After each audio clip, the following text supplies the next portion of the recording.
Be ready. 5 seconds.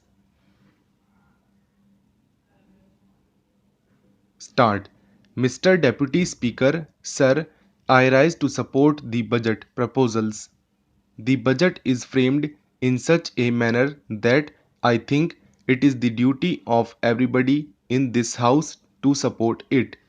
One thing on which I feel inclined to congratulate the Finance Minister is that all proposals in this budget have got a specific purpose, an economic purpose with a view to the development of this country and acceleration of economic growth in this country.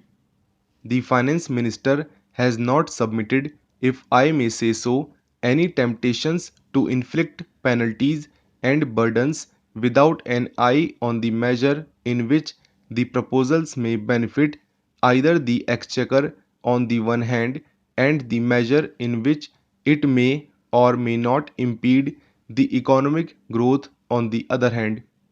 There are five purposes which I could understand from the proposals of the budget.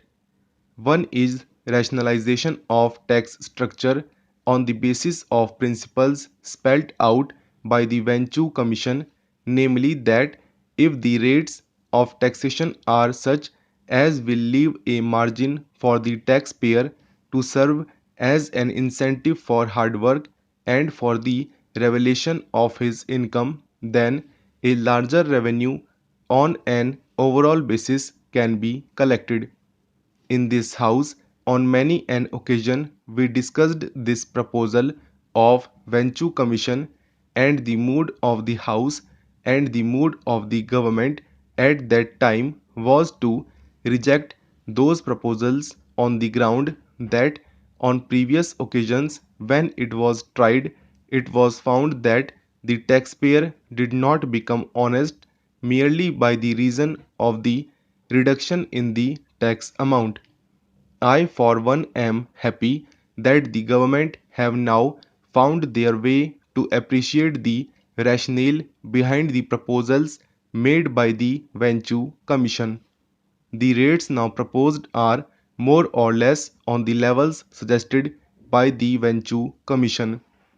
If they come down by about 10% more, the rates would be the same as proposed by the Commission. The minister has said that this reduction has been made as an experimental measure in order to see how the taxpayer reacts, and if the taxpayer reacts honestly and if the overall revenue position is not affected by the reduction in the rates, this line may perhaps be pursued. It should be pursued, I mean, if things happen as expected. One important thing which I could note is that on the one hand, the government have put forward the proposal for the compulsory deposit scheme to continue, not only for it to continue, but for the rates to be raised, that is, along with the lower rate of interest, the rates will be raised in order to ensure that resources are available with the government for the purpose of flowing into the developmental activities. This is a proposition which, if I could understand it, was put forward by the Venture Commission.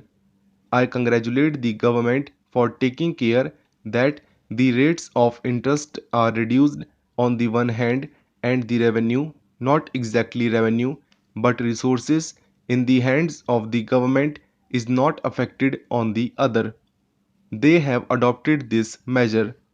This is a very sensible approach to the whole thing.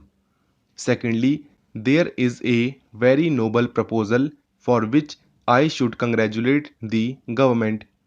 I mean the investment incentives that the government have given. This was also proposed by the Venture Commission.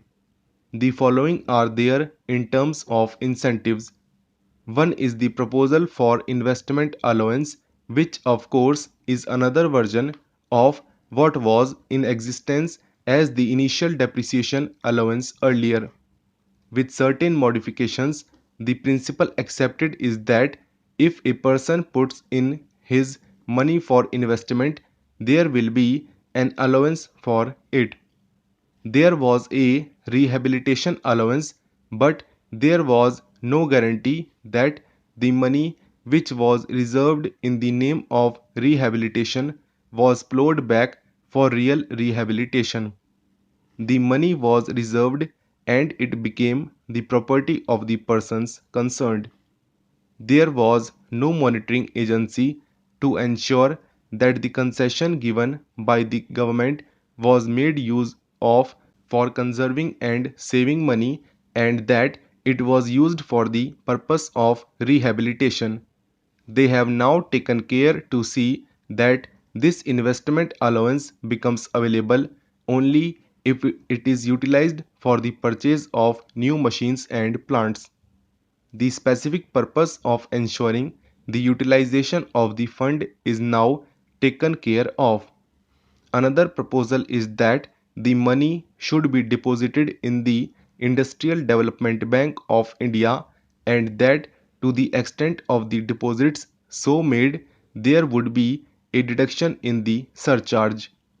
That is also a thing done purposefully, that is, with an eye on the investment of the surplus money. There are two methods. One method which we have been pursuing so far was to tax as much as we could and to get as much money as we could and therefore to create a damper on the productive activities.